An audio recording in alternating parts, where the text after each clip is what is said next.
Proyecto Cultural Maíz Radio, un programa argentino e indo-latinoamericano. Entrevistas, poesía, opinión y debate. El programa del movimiento social y político Proyecto Cultural Maíz. Martes de 21 a 23. Un programa que cuenta con vos. Yo tuve un hermano. No nos vimos nunca, pero no importaba. Yo tuve un hermano que iba por los montes mientras yo dormía. Lo quise a mi modo. Le tomé su voz libre como el agua. Caminé de a ratos cerca de su sombra. No nos vimos nunca, pero no importaba. Mi hermano despierto mientras yo dormía. Mi hermano mostrándome detrás de la noche su estrella elegida.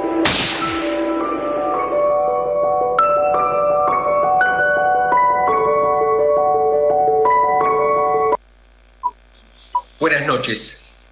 Con la voz de Cortázar y el poema El Che, de cuya muerte en manos del ejército boliviano y la CIA se cumple otro aniversario, les doy la bienvenida a Pensamiento Crítico y Memoria, el programa del Proyecto Cultural Maíz, que repetimos todos los martes a las 21 por Radio Rebelde, un espacio cada día más federal. Y este es nuestro programa 117. Felicitaciones Roberto Paiva, felicitaciones Susi Santiago, que los tengo allí en pantalla. Y saludos también a Radio Megafón de Neuquén, Radio Popul.ar de Radio TV.ar La Reconquista, Radio Vox Populi Bariloche, Daniel Toselli de Radio Libre, FM de Trenquelauten, a Gustavo de FM Ágora de Mendoza, a Marcelo Calógero de Neuquén, a Freddy Susaño de La Voz de Radio Ada, a Carlos Ricardo Cisterna y a tantos y a todos los que colaboran con este mensaje que tiene la orgullosa pretensión de alimentar la conciencia de los pueblos. Una producción colectiva en la que participan Zulma Gómez, desde el nodo La Familia en Don Torcuato, Carlín Sánchez desde Sendero Gaucho en el Longchamps, Susi Santiago desde Rosario, Roberto Paiva desde La Paternal, Silvio Benítez a cargo de la publicidad gráfica, Oscar Pacio de Zona Norte, Ismael Duarte de Lanús, el doctor Carlos Laje y su lucha siempre heroica contra la medicina canábica, y quien les habla, Ricardo Con, aquí en el Centro Geográfico de la Ciudad de Buenos Aires. Todos desde diferentes lugares, participando mediante una plataforma de internet. Salimos al aire gracias al profesionalismo de nuestra operadora técnica, Dayana Itatí Álvarez. En las alocuciones, Rafael Solano y Mary López, y con la colaboración de compañeros y oyentes que aportan sus temas de interés sociocultural, político, histórico, de los pueblos latino, indo, afroamericanos de la patria grande. Hoy en la primera hora de nuestro programa recibimos a Paula Vázquez, psicóloga de la Comuna 15 en la Ciudad Autónoma de Buenos Aires, y en la segunda hora hablaremos del conflicto en Medio Oriente y otros temas de actualidad. Y vamos con la cortina. Y ahora el pueblo que se alza en la lucha, con voz de gigante, gritando adelante. El pueblo unido jamás será vencido. El pueblo unido jamás será vencido. La patria está forjando la unidad. De norte a sur se movilizará. Desde el salar hacia el delinear, al bosque austral. Unidos en la lucha y el trabajo irán. La patria cubrirá su paso ya, anuncia el porvenir.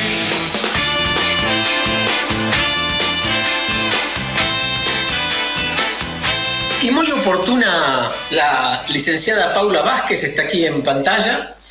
Eso para nosotros, para los oyentes, estás al aire. Y te doy la bienvenida junto a Susi Santiago y Roberto Paiva. ¿Cómo estás? Buenas noches, Paula, bienvenida. ¿Qué tal? Muchas gracias por la bienvenida. Muy buenas noches. Bueno, me presento. Mi nombre es Paula Vázquez, y soy psicóloga, concurrente también de los hospitales de la Ciudad de Buenos Aires. Y bueno, hoy más que nada entiendo que siendo el Día de la Salud Mental, bueno, por ahí tenían ganas de conversar un poco al respecto, me parece. Y sí, es como que eso nos convoca, pero hay tanto de lo que podríamos hablar, ¿no? Desde ya, bueno, un día donde hubo corridas cambiarias y demás. Sí, tanta atención psicológica este grupo necesitaría, sí. Aquí estamos. Roberto, no te escucho, estás callado, estás serio. No, Paula, quería un poco... Tuvimos la fortuna de escucharte la vez pasada en una radio abierta en una plaza y nos pareció realmente muy significativa las charlas de casi todos los compañeros y compañeras que estaban presentes, pero en particular lo tuyo me impactó bastante por las características que vos dabas de la actual situación de la salud mental en la ciudad de Buenos Aires, de acuerdo con tu gestión y con tu trabajo en ese lugar, ¿no? ¿Podés un poco adelantar eso? Bueno, en principio contarles un poco qué significa ser concurrente en la ciudad de Buenos Aires. Eso significa que todos los profesionales que se reciben rinden un examen. Más que nada por ahí es común en las disciplinas más médicas, las otras disciplinas de la salud, donde entra la salud mental también. Es optativo, y en el caso de mi ingreso, que fue justamente en el 2020, año de la pandemia de por medio, en ese caso aproximadamente el 60% de los puestos ofrecidos eran puestos no pagos. Es decir, que uno se forma al interior del hospital apostando a lo que es la salud pública y sin embargo atiende también, está delante de equipos, servicios y demás y no recibe una remuneración al respecto. Esto actualmente está funcionando particularmente en la ciudad de Buenos Aires con la amenaza constante de que esto también, que de por sí es una precarización, también se lleve un poco en manos del pago. O sea, ahora esto que hacemos gratis corre la amenaza de caerse porque uno debería pagarse el posgrado, que en cualquier universidad, sea pública o privada, siempre es rentado, para poder acceder a esa formación. Así que la verdad que la situación es bastante compleja que tenemos acá en la ciudad de Buenos Aires, en principio. Paula, escúchame, ¿cuál es el sentir de tus compañeros y compañeras en este punto? ¿Cómo ven la situación? ¿Qué pueden hacer? ¿Qué maniobras? ¿Qué estrategias pueden delinear para un poco avanzar, ¿no? En algo un poco más equitativo e importante para el tema tan duro de la salud, ¿no? Bueno, en principio, al no ser reconocidos como trabajadores, porque claramente no recibimos un sueldo por nuestra tarea y por nuestro trabajo, lo que nos organizamos es en asambleas que muchas veces funcionan en los distintos hospitales y después hay una asamblea general que convoca tanto a residentes como a concurrentes. Pero bueno, siempre la condición del concurrente es más precarizada porque no tenés ni un sindicato, ni ART, digo, si te pasa algo en el hospital hay un seguro, pero estamos también como muy complicados con eso. Entonces, bueno, la manera que encontramos de organizarnos es a través de asambleas autoconvocadas de los profesionales que participamos de esos espacios. Decime, Paula,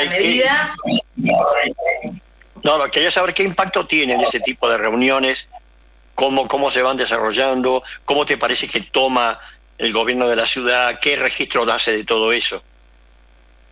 Y en principio no toma ningún registro. En las últimas reuniones que hubo el año pasado, fundamentalmente, donde hubo un movimiento grande, porque sí se veían impactados los salarios de los residentes, el ministro Quirós dijo que los concurrentes éramos profesionales más mal formados, cuando nos formamos al interior de sus propios hospitales, como para tener la idea de lo que estamos hablando. Quirós viene de la gestión privada, de lo que es el hospital italiano, y un poco pretende también algo de este modelo para la ciudad.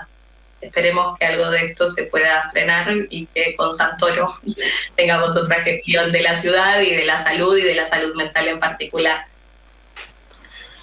¿Tenés idea? Lo último que pregunto y me quedo tranquilo. Tranquilo, no, me quedo preocupado, obviamente. No digas eso, ¿por qué no vas a preguntar? ¿Por qué te limitás? ¿Por qué te autocensurás? Bueno, yo soy así de autoinfligente, de alguna manera. No, quería saber si tenés registro de otros lugares, en otros lugares cómo funciona, o sea, en otras partes, en otras ciudades grandes o en otros centros, digamos, de salud de la parte pública, funciona de igual manera. ¿Tenés idea de eso? No, la concurrencia es una condición bastante particular de la ciudad de Buenos Aires, en lo que es provincia de Buenos Aires, como para pensar la región del AMBA. son todos puestos pagos y a la vez, como bueno, la salud es un tema de fuerte impacto, con todo también lo que implicó la pandemia y demás, hay especialidades como por ejemplo son psiquiatría, pediatría, médico de familia y alguna que otra más que me estoy olvidando, que la provincia los incentiva ofreciéndole un plus salarial para los profesionales que elijan estas especialidades, porque se entiende que la formación de médicos, pediatras, psiquiatras, médicos y médicas de familia es un bien común. Entonces, bueno, ahí, por ejemplo, se llevan adelante esas medidas también, como para establecer ahí cierta comparación, específicamente en lo que es salud mental también, con esta nueva gestión de la provincia de Buenos Aires, sí se está llevando más a cabo lo que es el cumplimiento de la ley 26657, que es nuestra ley de salud mental, en donde tienden hacia procesos más comunitarios, es decir, que no estén, que las personas que se internan por salud mental no sea el psiquiátrico el lugar, sino que estén insertas en la comunidad en su conjunto, integrando estos padecimientos al común de la sociedad, y se están llevando adelante procesos de desmanicomialización. Es decir, que las personas que están hace muchísimos años internadas ahí adentro tengan el derecho de vivir una vida plena y en comunidad con los apoyos y requerimientos que necesitan, pero bueno, siempre con el Estado presente, si no, eso prácticamente es imposible. Y tengo una inquietud respecto de esto último, que parece un plan maravilloso, y es, si esto funciona, pronto los manicomios, por llamarlo de alguna manera, van a ser hermosos lugares donde van a ser edificios, maravilloso para gente que pueda pagarlo. Mientras tanto, toda esa gente que hoy habita, que está internada allí, ¿a dónde va a parar? Y porque el Estado les da una vivienda, un hogar, hace barrios para ellos, ¿cómo se organiza? Sí, lo que se piensa en estos casos son casas de medio camino, donde las personas que están, por parte del Estado se ofrecen estas prestaciones, y bueno, para que puedan sostener su vida, su cotidianidad por fuera de lo que es la institución, y bueno, y se piensa en los apoyos necesarios que cada persona necesita. Por ahí hay gente que necesitará asistir cotidianamente a un hospital de día, pero que el lugar de referencia después, a la hora de volver, de dormir, de transitar su día a día, siga siendo su propia comunidad, no el interior del hospital. Por eso es importante que haya un Estado presente llevando adelante estas políticas, porque si no, el desamparo es general. En lo que es la ciudad de Buenos Aires, por ejemplo, el 80% del presupuesto de salud mental va a parar a estos neuropsiquiátricos, el Borda, el Moyano, Tobar García, y sin embargo, los modelos comunitarios, que son hacia donde se apuesta hoy por hoy, quedan completamente muy desdibujados a la hora de pensar un presupuesto y a la hora de pensar la política pública, porque no solamente es un problema de los locos y las locas, la salud mental, es un problema que hoy por hoy nos atraviesa y nos implica a todos y todas por igual. Pero en este caso la ciudad de Buenos Aires destina la mayor parte del presupuesto a sostener esas infraestructuras, y que, bueno, el loco, el desviado, depende de la teoría que uno tome, quede encerrado por fuera y apartado, pensando que, bueno. ¿Y en otras jurisdicciones qué sucede? ¿Tenés idea? Y en otras, bueno, particularmente la provincia de Buenos Aires sí se está llevando adelante este proceso que les decía de desmanicomialización. Otras provincias también de muy avanzada, como por ejemplo Río Negro, han llevado este proceso adelante de desmanicomialización ya hace décadas adelante. Cada provincia, bueno, lleva adelante sus propias medidas, pero me parece que esas hoy por hoy son las más pioneras en ese sentido. Ah, mira, o sea, el sistema está funcionando. Funciona y hay que hacer un sistema avanzado. Sí, la ley que tenemos hoy por hoy vigente, la verdad que es de bastante avanzada, porque plantea justamente esto de la salud mental como un derecho. Pensando que también en estas instituciones de encierro, había Hay un informe del CELS que se llama Vidas Arrasadas, donde adentro de estos manicomios había situaciones de tortura, ¿no? Donde no había ningún cumplimiento ni garantía de los derechos humanos. Por eso se piensa abrir esto e insertarlos nuevamente en la comunidad, que es donde pertenecemos los seres sociales que somos. O sea que se convierten en un lugar de pernocte. No desaparecen. Sí. No, se desaparecen y se llevan adelante, o sea, se desaparece la figura del manicomio, pero se pueden pensar ahí adelante actividades que se lleven durante el día, se puede convertir en centros culturales, espacios de talleres, donde se lleven adelante actividades de las que participe la comunidad en su conjunto, no los locos y las locas exclusivamente, sí. Que sean lugares que se ganan para la comunidad entera. Y el hay ejemplos colectivos como la radio, por ejemplo, que es maravilloso, ¿no?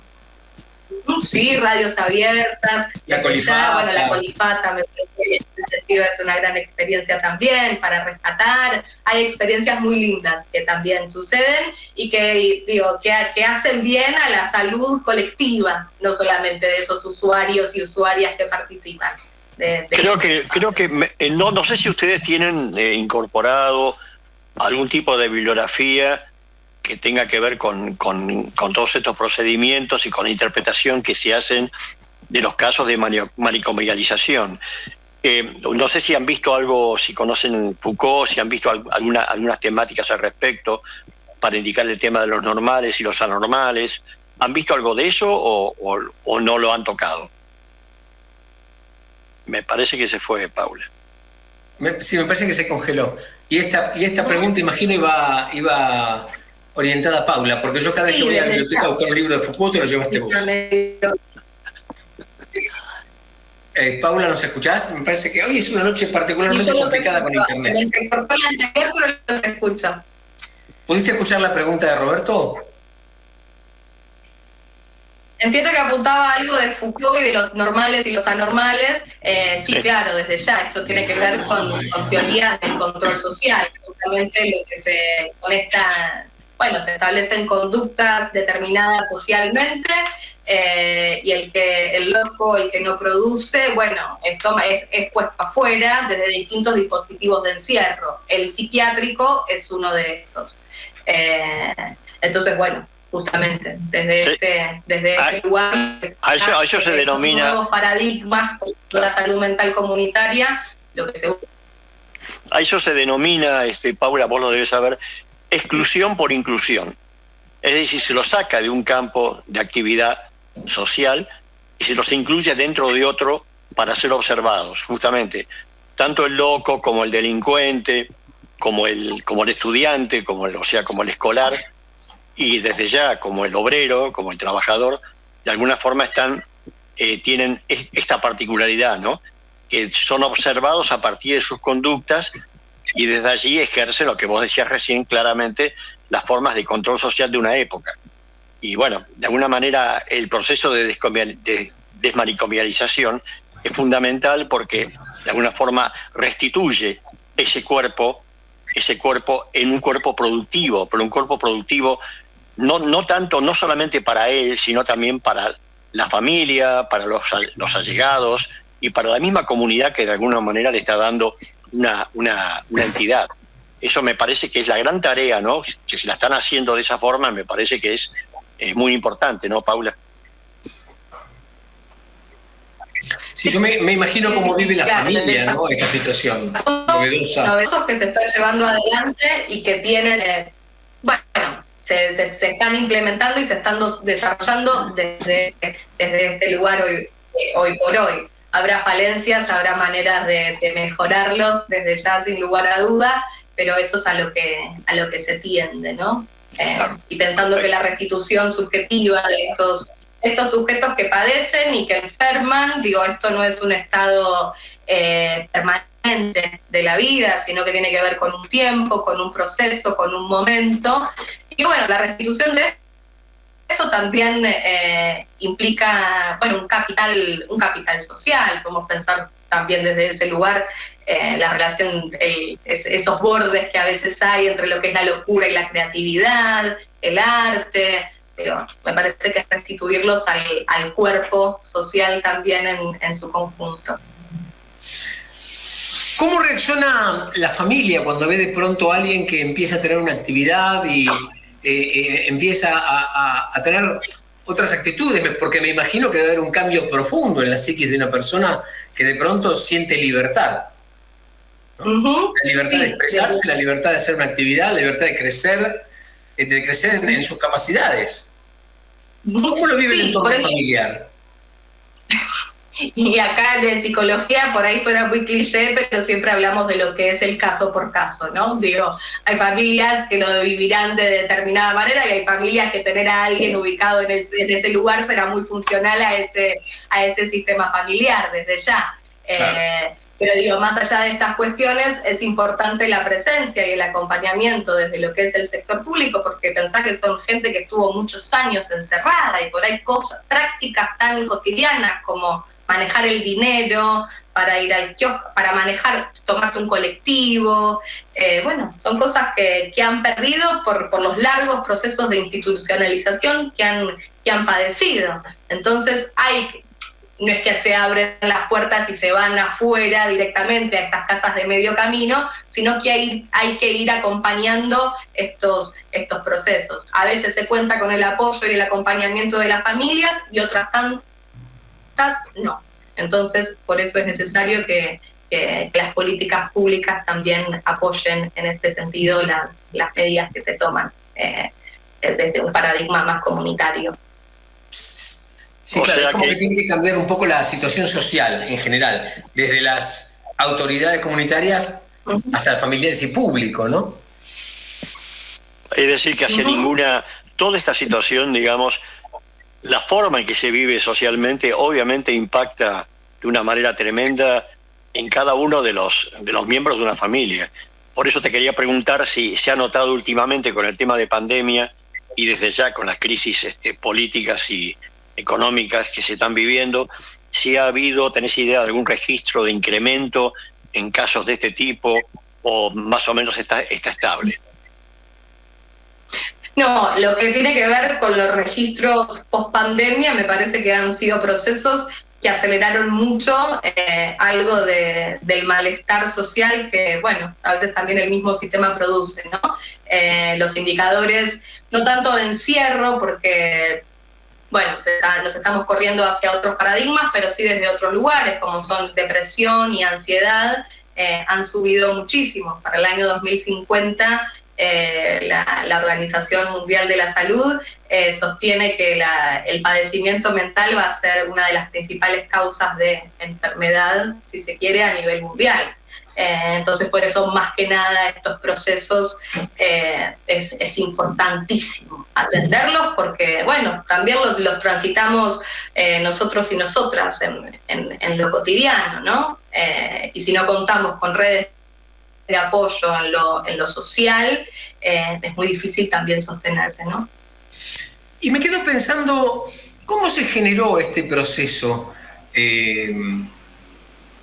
Quiero decir, esto fue una idea que fue gestándose en los círculos de profesionales, fue con intención política. ¿Cómo fue que nació esta idea y se fue imponiendo en la sociedad, o en la sociedad médica al menos, que tomó la decisión, esto de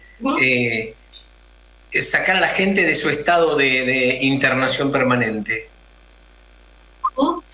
Bueno, al interior de la sociedad médica también conviven varios modelos, tenemos que decir esto también, digo, están estos paradigmas más comunitarios y están los que te quieren medicado y tranquilito y que mucho no molestes, ¿no? Como esos procesos que también implican control, en definitiva.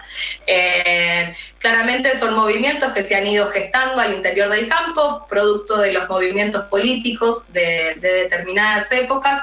No recuerdo ahora la fecha de la publicación, pero uno de los libros más fundamentales en este campo, que ha iniciado en Italia el proceso de desmanicomialización, se llama Franco Basaglia, y el título de este libro es La condena de ser loco y pobre, ¿no?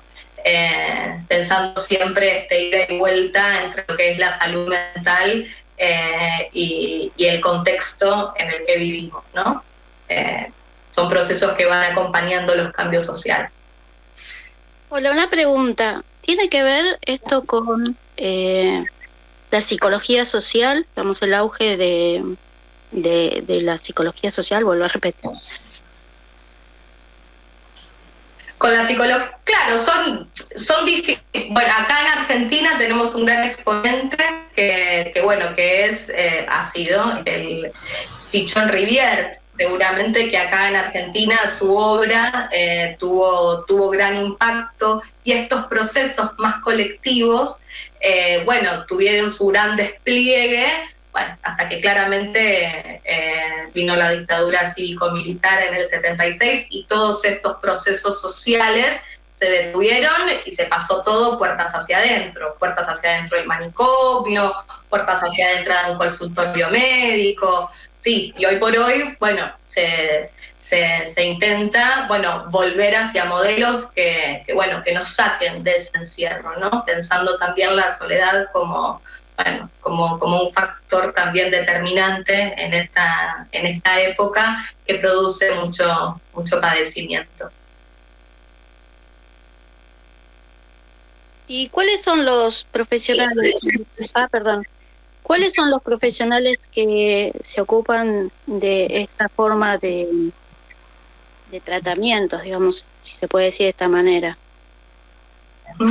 Sí, las disciplinas, siempre se trata de pensar la salud mental como un campo de derechos y con prácticas integrales. En ese sentido, no solamente la figura del psiquiatra o del psicólogo o la psicóloga son importantes, sino que también confluyen en este movimiento un montón de otras disciplinas, como por ejemplo el trabajo social, terapia ocupacional, musicoterapia, y también, porque hablamos de procesos sociales, abogados, abogadas, antropología, sociología. Es un trabajo interdisciplinario que hay que llevar adelante, porque la tarea es compleja y necesita ser pensada desde diversas áreas, desde ya. Danzoterapia. Tengo antes del corte, porque a las 1:30 tenemos el compromiso con la radio de ser puntuales en el corte, y queremos ser prolijos, casi siempre lo logramos, pero tengo 2 mensajes. Uno, el de Zulma, que dice: mientras funciona este proceso, mientras se da este proceso, los verdaderos locos quieren ser presidentes, dice Zulma. Eso por un lado. Esto me huele a un juzgamiento a alguien que usa peluca. Y por otro lado, otro oyente me dice, escribiendo, dice: ¿qué pasa con la familia que deja a su familia en el mosocomio y se olvida, y de pronto no están preparados económica ni psicológicamente para recibirlos? ¿Cómo se resuelve? ¿Porque eso está previsto? Bueno, los equipos interdisciplinarios evalúan caso por caso. Las redes comunitarias donde esta persona está inserta siempre son fundamentales, porque si no, algo de esto también se vive como que recae exclusivamente en la familia. Por eso hacemos el contrapunto con el Estado y las políticas públicas, pero no solamente el Estado, las redes pueden ser desde comedores, talleres, centros culturales, pensar en dónde esta persona se inserta, ¿no? Y como muchas veces es una sobrecarga económica y en muchos sentidos, los dispositivos que se piensan son estas casas de medio camino que comentaba antes, entre otros. Y cubren esas necesidades. No le cargan a la familia con el hecho de mantener una persona no productiva. Desde ya, y bueno, después ahí también, sí, y se evalúa también nuevamente el caso por caso de cada situación, de cada familia. No es que porque se inicia un proceso de desmanicomialización, a las personas que están internadas las vuelven a poner en su lugar de origen y su familia. No, es un proceso que va acompañado y donde se va analizando cada situación particular. Bien. Bueno, les pido un poquito de paciencia, unos minutos, y vamos al corte. ¿Sí? Con nuestra operadora Dayana y Tati Álvarez. Gracias.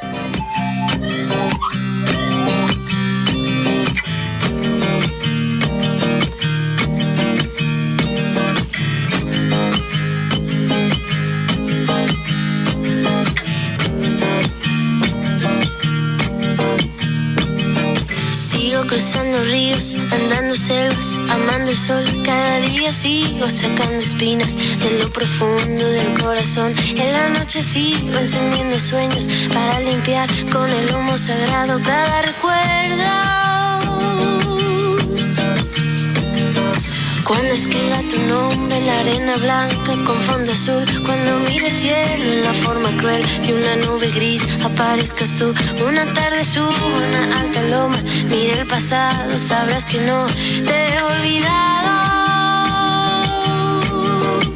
Yo te llevo dentro hasta la raíz, y por más que crezca vas a estar aquí. Aunque yo me oculte tras la montaña, yo encuentro un campo lleno de caña. No habrá manera, mi rayo de luna, que tú te vayas.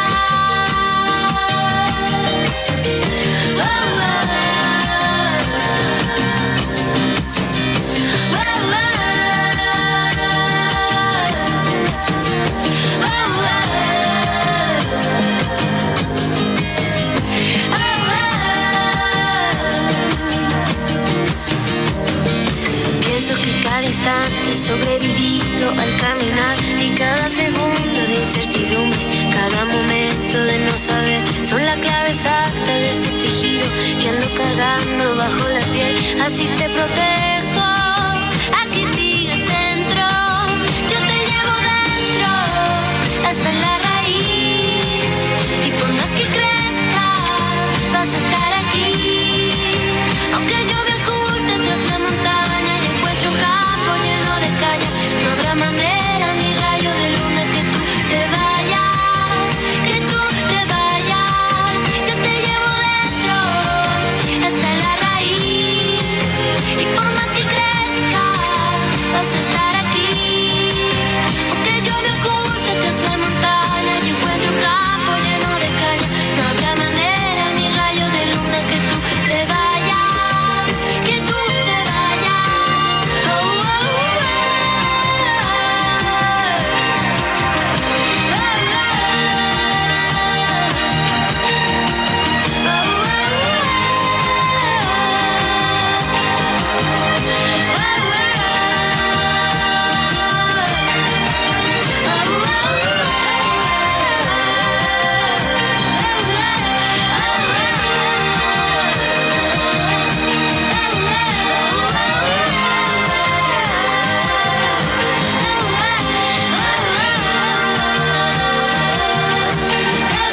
Yo te llevo dentro hasta la raíz, y por más que crezca vas a estar aquí.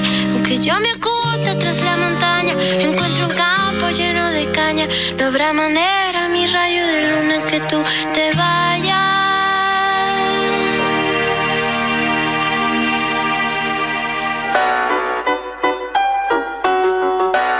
Radio Rebelde AM740. La radio de todos.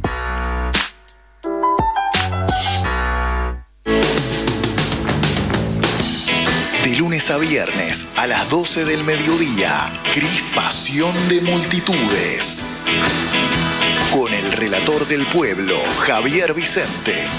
Fútbol, política y cultura en el mediodía de la Rebelde.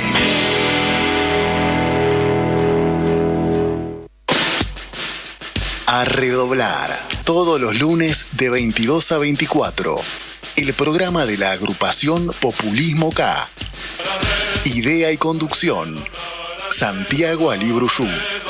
Producción general, Aniceto Irigoyen y Santiago Alibruyú. A redoblar, a redoblar, a redoblar, a redoblar, muchachos, esta noche. A redoblar, todos los lunes de 22 a 24. En el arte de la venta, el cliente es el protagonista principal.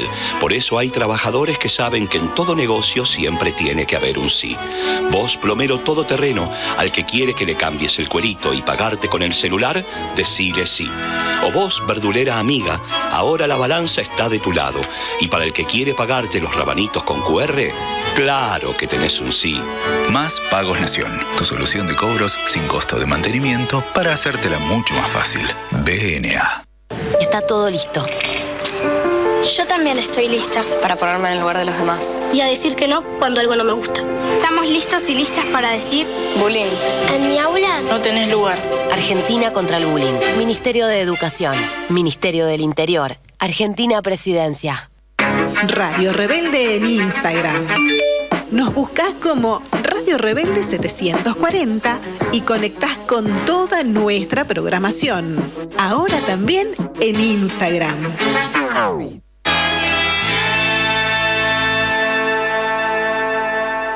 Para comunicarte con el Proyecto Cultural Maíz durante la emisión del programa, podés hacerlo llamando al 11 2690 8496. 11 2690 8496.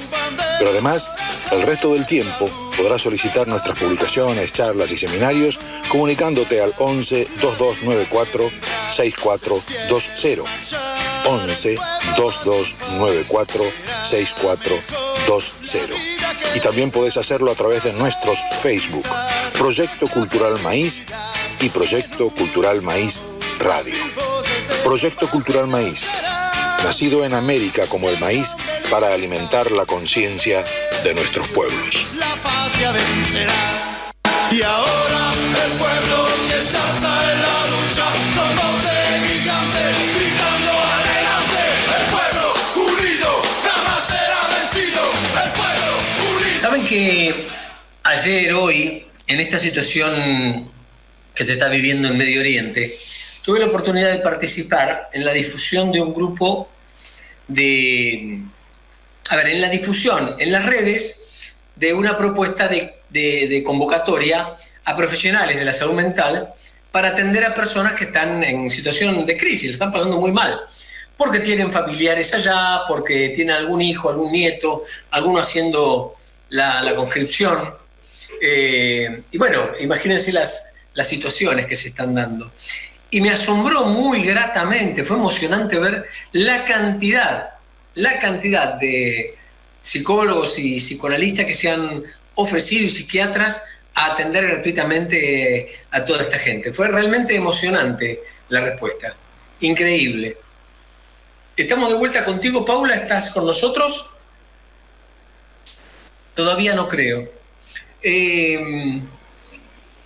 ¿Cómo imaginas, Roberto, que se vive esta situación, digo, a nivel familiar, a nivel del seno básico, ¿no? de la familia, cuando una persona sale de un sanatorio y te sorprende con la noticia, ¿no?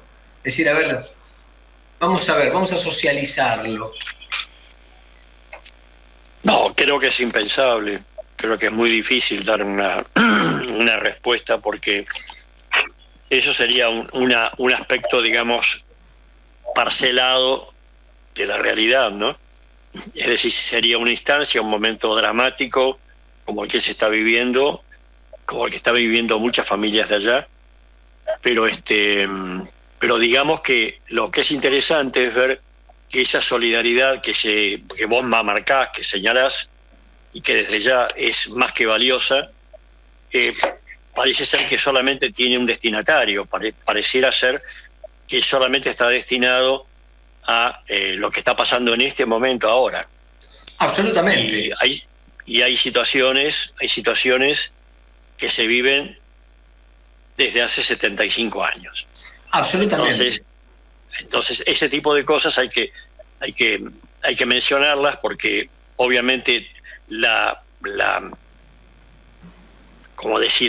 no solamente la colaboración, sino el compromiso moral, profesional de tanta gente, a veces por circunstancias mediáticas, por circunstancias, digamos, limitadas en el conocimiento de otras realidades que suceden en el mismo lugar también, no permite tener la misma actitud para otras situaciones, lamentablemente. Entonces, uno saluda con complacencia, obviamente con con satisfacción, pero no dejo de advertir esto otro, ¿no? Lamentablemente que esta situación se viene dando en toda la región, afectando de manera permanente a un núcleo muy importante de la población estable que hay allí.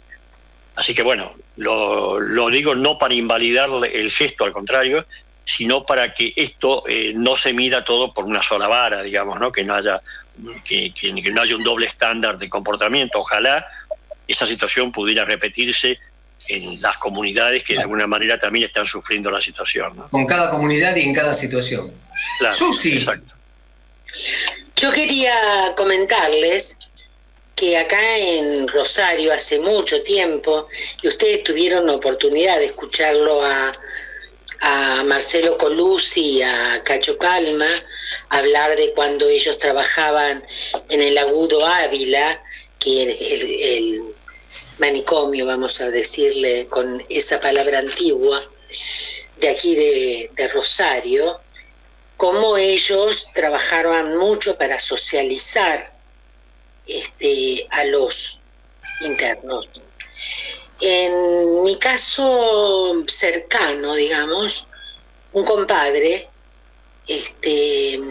estuvo mucho tiempo internado, primero en nosocomios públicos, hasta que después mi comadre consiguió, a través de la obra social de la provincia de Santa Fe, llevarlo a vivir a un lugar más, digamos, un psiquiátrico, pero más amable, digamos. Pero bueno, cuando sale esto de la liberación, le cuestionan de que no está en condiciones ya de estar ahí, que tienen que tomar la solución. Ahí él ya había empezado, lo llevaban a la casa a los domingos para que socializara con la hija, con las hijas, con la familia, hasta que en un momento dado le dijeron basta, no se puede más. Entonces el Estado le otorgó una pensión por discapacidad y pudo pagarse un geriátrico y tener dinero en el bolsillo para movilizarse, hacía terapias especiales que le otorgaba el Estado y empezó a tener una vida más contenida, muchísimo más contenida y más en contacto con la familia, y la familia lo asumió. No les digo que le fue fácil, pero asumieron, porque era muy sencillo tenerlo allí guardado, ¿no? De esta manera se hicieron cargo, tanto las hijas como su ex mujer, hasta que, bueno, llegó un momento en que partió al otro mundo, ¿no? Pero yo vi todo el proceso que acompañado que estuvo por el Estado y por la familia. Un cuento con final feliz. Profesionales que lo acompañaron, por supuesto. Un cuento con final feliz. Imagino que no deben ser todos los casos así, debe ser un proceso muy arduo. Es un proceso arduo, creo, sí. Y con respecto a lo que vos contabas antes, Ricardo, nosotros acá en la red de mujeres argentinas construyendo comunidad, tenemos un caso muy particular. Tenemos dos compañeras, una tiene los sobrinos que fueron llamados de nuevo en Israel de la reserva a estar activos, y otra compañera que tiene toda la familia de su yerno en Gaza. O sea, tenemos las dos situaciones increíblemente dolorosas para ambos, ¿no? Y la que tiene los sobrinos que están siendo convocados de nuevo a la reserva, habla del dolor terrible que sienten, porque sienten que Israel está dividido y que todo esto ha sido como para unirlos de nuevo, ¿no? Divididos porque hay gente que no está de acuerdo con la política Netanyahu, ¿no? Sí, tenemos toda la segunda hora del programa para hablar justamente de este tema y yo quisiera aprovechar la presencia de Paula, pero bueno, se habla de un manejo político de toda esta situación y esto también enferma, ¿no? Creo que vamos a coincidir todos en que es un momento particularmente difícil para la psiquis, porque de todo lo que vivimos no sabemos qué es real. En todo aspecto, ¿no? En lo económico, en lo financiero, en las noticias, la cotidianeidad se ha convertido en algo muy virtual, demasiada comunicación y mucha mentira, mucho falso. Y esto debe enfermar mucho, lo veo a sentir a Paula ahí en la pantalla. ¿Es así? Sí, no. Tuvimos un avance de una escalada tecnológica en los últimos años vertiginoso y sin embargo no tenemos las adaptaciones subjetivas necesarias para poder lidiar con algo de esto y en esta transición un poco es donde nos estamos manejando y justamente aparecen estos grandes síntomas de época, producto de estas cosas, ¿no? Depresiones, podemos pensar también en relación a cómo la pandemia impactó en lo que son las modalidades de trabajo, home office, los vínculos, desde este lugar y ansiedad que son como, bueno, las dos presentaciones más actuales que hoy por hoy llegan a la clínica, llegan a los hospitales, llegan a los consultorios, pero que bueno, tiene que ver también un poco con el modo en el que vivimos, ¿no? Muy vinculados a través de medios tecnológicos, pero bueno, poca red en la realidad, en definitiva.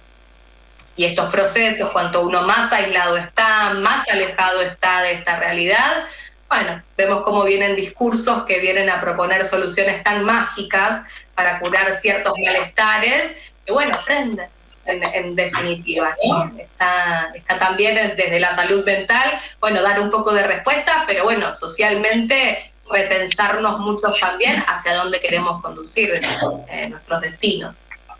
Claro, pero muchos de estos discursos, lejos de dar certezas, se enferman.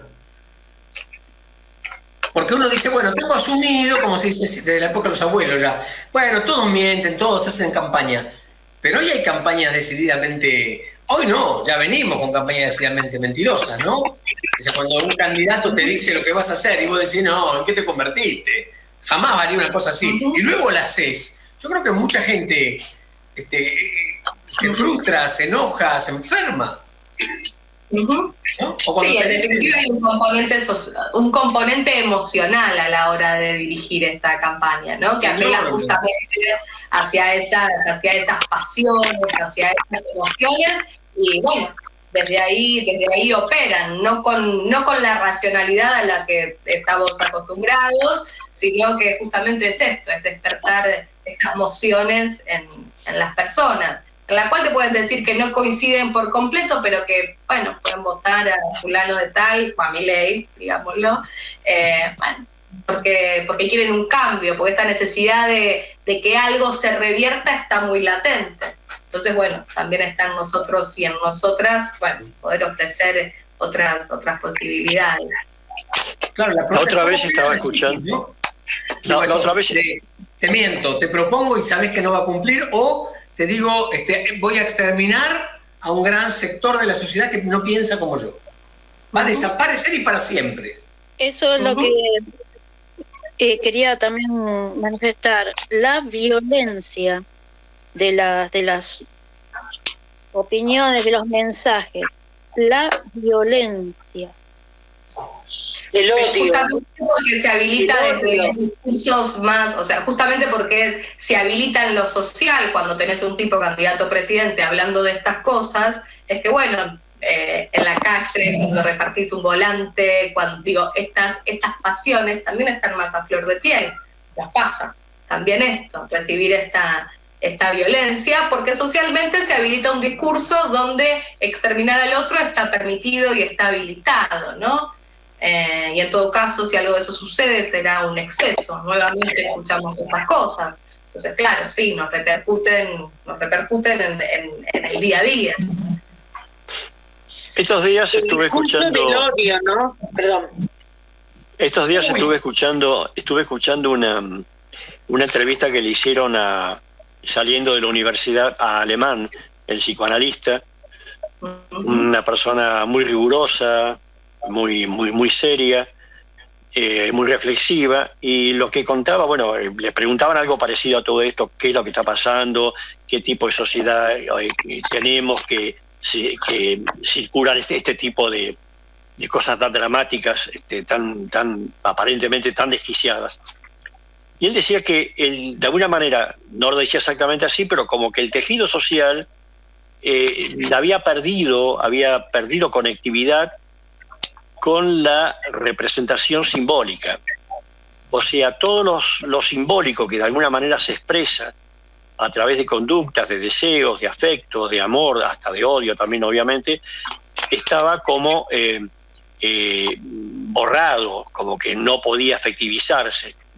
Y que por el contrario, las conductas de la gente que acepta este tipo de personajes, que ni hace falta mencionarlos, porque yo no los quiero seguir mencionando para no darle más entidad, cómo se puede entender que esa violencia, esa forma simbólica que se ha aletargado, que se ha pospuesto, ha sido reemplazado por formas de identificación, digamos, que no tienen que ver con un deseo, digamos, productivo, con un deseo de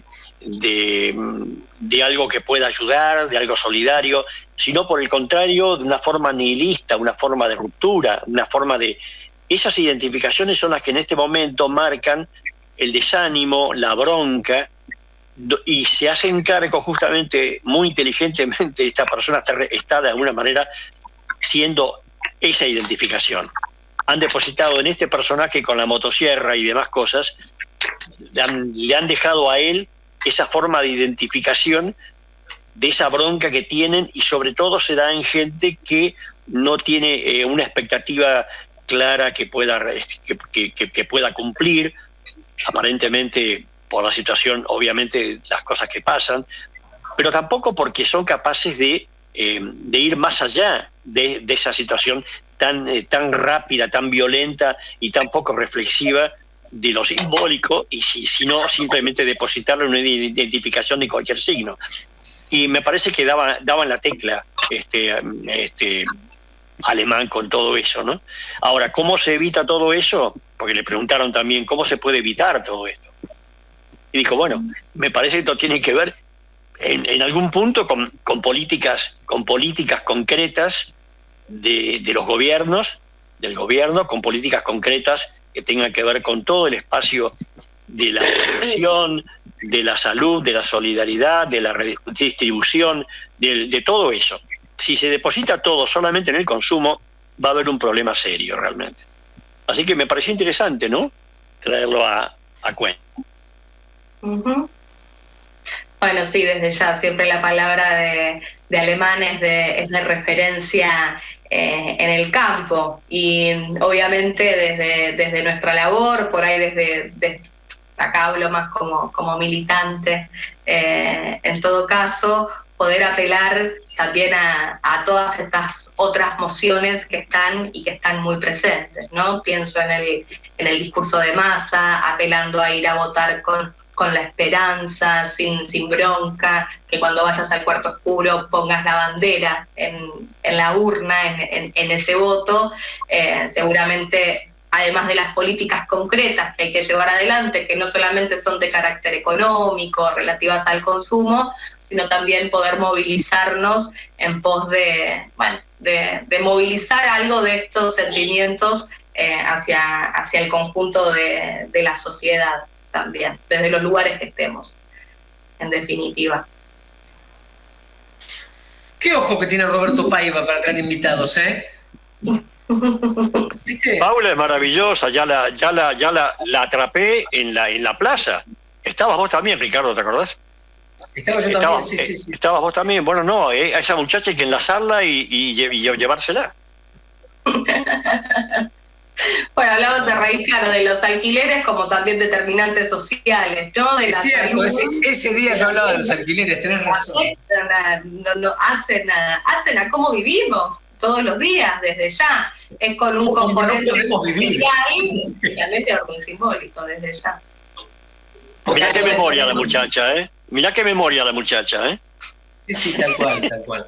Sí, que todavía se sigue preguntando cómo lo dejaron hablar a este. Claro.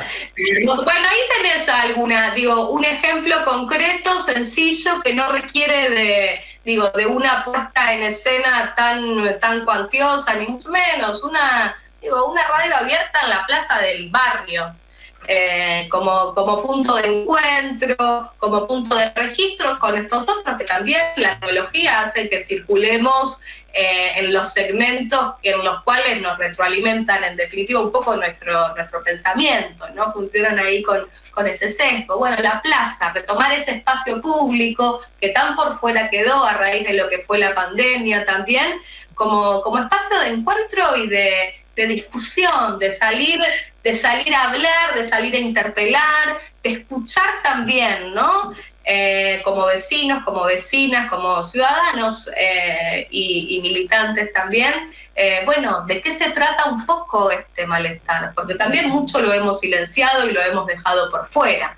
¿Qué nos pasó, particularmente durante esto que fue la pandemia, ¿no? Salir a escuchar, salir a, y a dar otra respuesta de que hay otras formas de poder llegar al destino común que todos apelamos, en definitiva. Yo no sé si todas las personas que votan a estas nuevas derechas en el mundo son necesariamente fascistas, pero hay gente que está muy mal. Y ahí encuentra una respuesta fácil y rápida a un problema concreto que tiene. Entonces, salir a dar desde todos los lugares esas discusiones, en definitiva.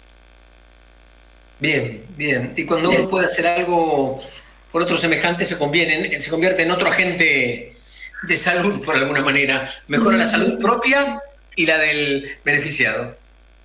Sí, claro, pensar la salud mental en definitiva como algo transversal, ¿no? Que hablamos de esto. No hay salud si no hay salud mental, y en definitiva también un poco no hay salud mental si no hay justicia social, en definitiva. Porque tiene que ver con estas condiciones de equidad en las que, pretendemos vivir, para vivir bien, un buen vivir, en definitiva. Linda frase para el cierre. Llegamos a las 22 prácticamente y se viene el corte largo. Gracias, Paula Vázquez, aquí Susi Santiago, Roberto Paiva, Zulma, Valentina Gómez y todo nuestro equipo de producción. Te agradece mucho tu participación y seguramente, en función de lo que dijo Roberto, vas a ser nuevamente convocada. Genial, muchísimas gracias a ustedes por la oportunidad de tener esta charla. También en una radio abierta nuevamente. Bueno, y esperemos nos vemos, Paula. Que nos sigas acompañando y nos difundas. Y vamos con música del Canca. Un abrazo muy grande, Juan. Espero que podamos hablar pronto. Salud, compadre, a ti y a los tuyos. Mucha salud. Un besito, cariño. Espero que estés bien. ¿Le canta el título de la canción? Caracol, ¿cómo? Amigos, compañeros, compadres y comadres, colegas, camaradas, mis panas y carnales, familia conocí, un vínculo de sangre, mi clan, mi gente rara, mi estirpe de los bares. No sé qué es lo que haría sin vuestras majestades. Andamos el camino mejor acompañados, en los buenos momentos o en los momentos malos. A veces el viaje se pone cuesta abajo y es bueno dar con quien tragar los malos tragos, y brindar con vosotros se vuelve necesario. Gracias por el abrazo constante y por aguantar mis disparates, aunque nunca os diga lo que os quiero. Tengo tantas ganas ya de veros.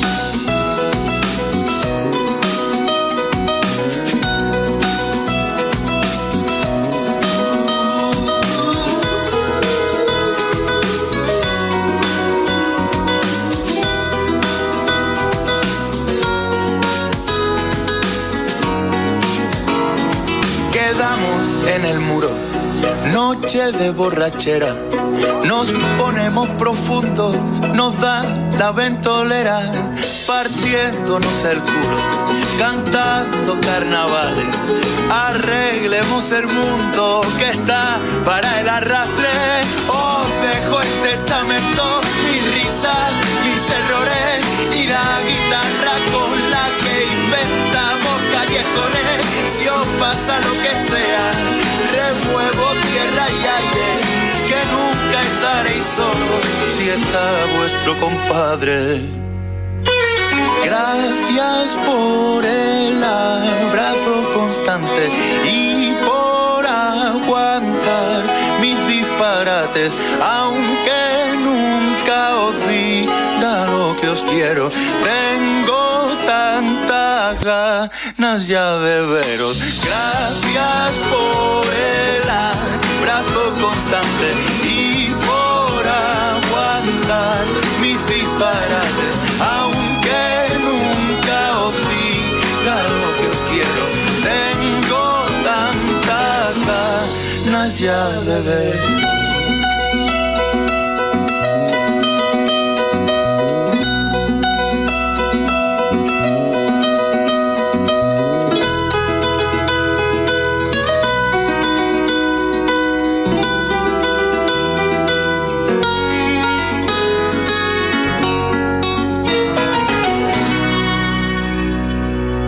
Tú te estarás tomando tu cervecita, ¿no? Radio Rebelde AM740. La radio de todos. Pax Rúsica, martes y jueves de 10 a 11. Todo lo que querías saber sobre Rusia y temías preguntar. Cultura, costumbres, política, economía, deportes, religión, ciencia y tecnología. En tiempos de guerra y en tiempos de paz. De los zares a Putin, pasando por la Unión Soviética. Conducen Silvana Yarmoluk y Néstor Picone. Coordinación, Federico García Blaya. Producción, Ana María Yarmoluk. Pax Rúsica. Todos los días, a la medianoche, te acompañamos hasta las 6 de la mañana en ¿Qué no te deja dormir esta noche? Música y literatura.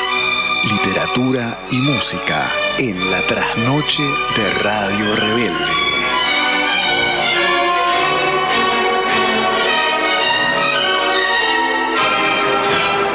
¿Qué no te deja dormir esta noche?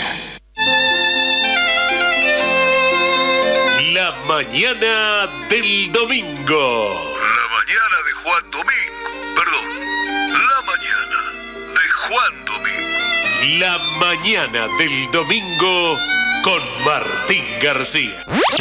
La mañana del domingo. Todos los domingos de 10 de la mañana a 2 de la tarde. Con la conducción de Martín García y un equipo de la gran flauta. La mañana del domingo. La mañana de Juan Domingo. Radio Rebelde en Instagram. Nos buscás como Radio Rebelde 740 y conectás con toda nuestra programación. Ahora también en Instagram.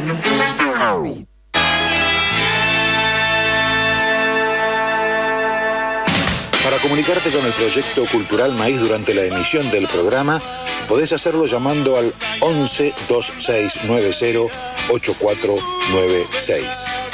11 2690 8496. Pero además, el resto del tiempo podrás solicitar nuestras publicaciones, charlas y seminarios comunicándote al 11 2294 6420. 11 2294 6420. Y también podés hacerlo a través de nuestros Facebook, Proyecto Cultural Maíz y Proyecto Cultural Maíz Radio. Proyecto Cultural Maíz, nacido en América como el maíz para alimentar la conciencia de nuestros pueblos. La patria vencerá. Y ahora el pueblo que se alza en la lucha.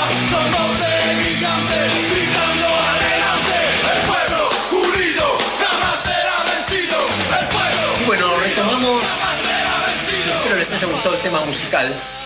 Y mientras entra Zulma voy a ir espoleando su participación en una linda actividad que se realizó en el río, en el Delta, con personas que viven allí, isleños, genuinos isleños. Llamaron a su movida Votes por la Democracia.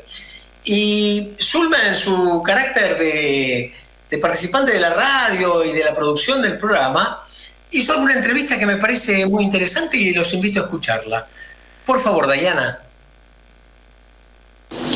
Hola, buenas tardes. Bueno, mi nombre es Laura Sestona.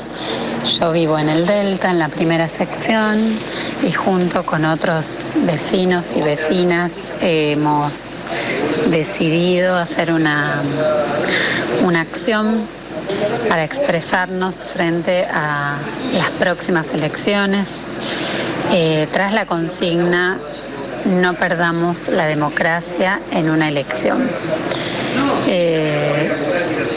Como nuestro lugar es el Delta y nos movemos con botes y en vez de calles tenemos ríos, decidimos manifestarnos allí, en los ríos, con nuestros botes, con la consigna en una bandera que pintamos entre muchos vecinos en el contexto de una peña. Y bueno, y ayer domingo nos movilizamos con los botes, hicimos un trayecto por el río Sarmiento y llegamos al río Luján y desplegamos la bandera ahí en el río Luján frente al puerto de Frutos, que estaba llenísimo de gente. Y bueno, decidimos esta consigna, que es una consigna abierta, que genera preguntas. Mucha gente nos preguntó cuando difundimos por qué creíamos que la democracia estaba en riesgo. Así que eso generó debate, generó conversaciones, puntos de vista, miradas. Pensamos que la democracia está en riesgo porque hay uno de los candidatos, el de Libertad Avanza, que plantea que hay que recortar el Estado, que hay que recortar derechos y nosotros creemos que los derechos son la democracia, que son conquistas, que la educación pública es la plataforma de esa democracia, que la salud pública es la democracia también, que los ríos, la navegación en los ríos, como nos movilizamos ayer, también son espacios de participación, espacios comunes, espacios públicos. Y es en esos espacios donde se alimenta, donde nace, donde se construye, donde se resignifica diariamente la democracia. Bueno, así que compartimos esta vivencia que fue muy linda. Sobre todo nos hizo muy bien manifestarnos, expresarnos, expresar lo que sentimos en un momento tan particular de nuestra historia, a 40 años del reinicio de nuestra democracia, y con la consigna siempre de memoria, verdad y justicia, que esa también es la consigna que ha sostenido la democracia, que la llenó de contenido y de profundidad durante estos 40 años. Así que, bueno, muchas gracias por darnos este espacio. Esperemos multiplicar estas reflexiones, estas preguntas, con el objetivo de que podamos votar con conciencia el 22 de octubre. Que podamos votar con conciencia y no llevados a las urnas desde la emoción, que muchas veces la situación es compleja y tenemos angustia, tenemos bronca, y si vamos a votar desde ahí, bueno, la cosa se puede poner peor. Así que es un momento para poder tomar un poco de distancia y mirar con claridad y elegir desde la conciencia. Les mandamos un fuerte abrazo y muchas gracias por difundir esta acción, que ojalá se multiplique. ¿Cómo te sentiste, Zulma, en tu trabajo de notera, haciendo reportajes? Contanos un poquito. Bueno, mi trabajo como notera fue fallido porque en realidad no llegamos al puerto de Frutos en el momento en que la caravana llegó a ese lugar, o sea que no teníamos lugar de estacionamiento, la verdad. Laura muy cordialmente nos hizo esta grabación, este audio, para poder contarnos esta actividad tan interesante. Lo que yo puedo transmitir es, por un lado, orgullo porque se hizo en Tigre. Si bien yo no estaba en el bote, pero me sentía como que estaba en la caravana. Lo viví desde muy adentro mío. Yo he estado en algunas otras oportunidades. Por lo general los isleños hacen caravanas para visibilizar alguna problemática. Siempre llegaban hasta la estación fluvial de Tigre. Pero bueno, esta vez ellos quisieron visibilizarse en Puerto de Frutos, cosa que para nosotros así nos resultaba bastante difícil llegar en tiempo y en forma. Bueno, nos contaron, más allá de esta no acción mía, sí me contaron que la bandera que ellos llevaron la hicieron entre todos, en la isla hicieron una peña y entre todos hicieron esta bandera, o sea, hicieron una acción comunitaria. Ya desde el momento que tomaron la decisión de hacer esta caravana también hicieron esto, que la verdad que es muy simbólico. O sea, una bandera, hacerlo entre muchas personas, a mí me pareció muy importante y muy lindo. Bueno, me parece un gran acto de conciencia, Zulma, porque si exacto, alguien podría quejarse de abandono, de poca atención, de pocos servicios, son los isleños. La vida del isleño es una vida durísima. Exacto. Y realmente que reacciones así, ¿no? Con conciencia política, es maravilloso. Exacto, por eso me emociona a mí esta movida, porque conozco, si bien obviamente yo no vivo ahí, pero sí conozco toda su lucha. Es más, nosotros tenemos algunos compañeros y compañeras que viven o han vivido en la isla también. Bueno, entonces esto, la verdad que realizar esta acción, o sea, organizarse, ellos lo que hicieron también es dejar de lado las cuestiones políticas partidarias para justamente poder hacer esta acción sin ese tipo de, digamos, problemas entre comillas. Pero bueno, lo resolvieron muchísimas cosas. Esto te cuento como anécdota. En el transcurso de la caravana, a una de las integrantes le dio como un ataque de pánico. Bueno, la tuvieron que asistir, la pudieron calmar. Después otra lancha, bueno, no le funcionaba el motor, cosas así pasaron. Pero bueno, todo eso se compensó con la alegría que les dio el haber realizado esta actividad y que fueron visibilizados, pudieron pudieron contestar algunas preguntas. Estuvo muy inteligente la frase que pusieron en la bandera, esto de votar con conciencia y que la marcha era por la democracia. Entonces, bueno, estuvo muy bueno.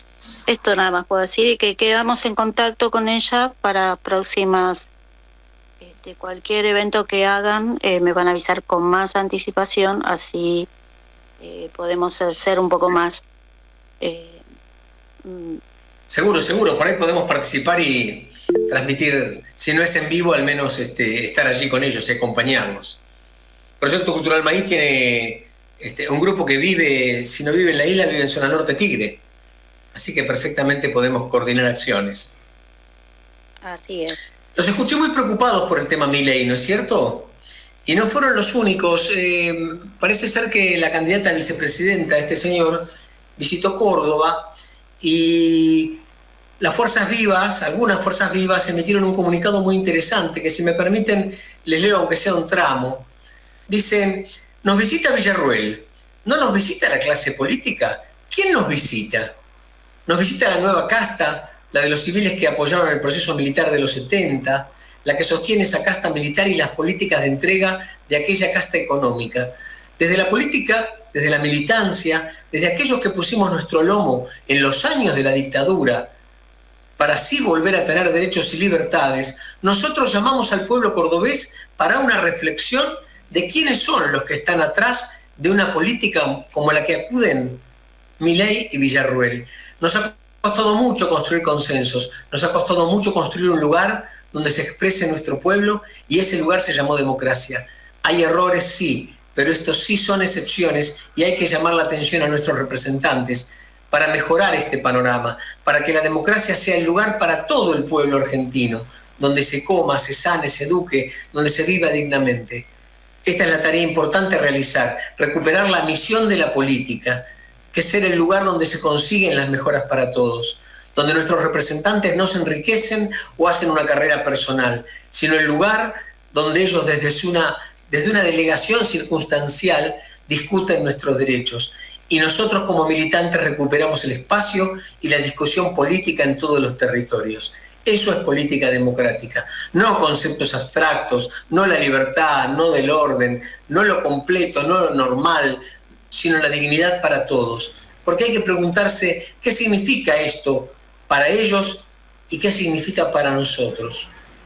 Villarruel y Milei hablan de conceptos abstractos, se sitúan en un escenario puro más allá de todo error. Dicen venir de la nueva política, pero en su discurso aparecen disimuladas o enmascaradas principios de la dictadura.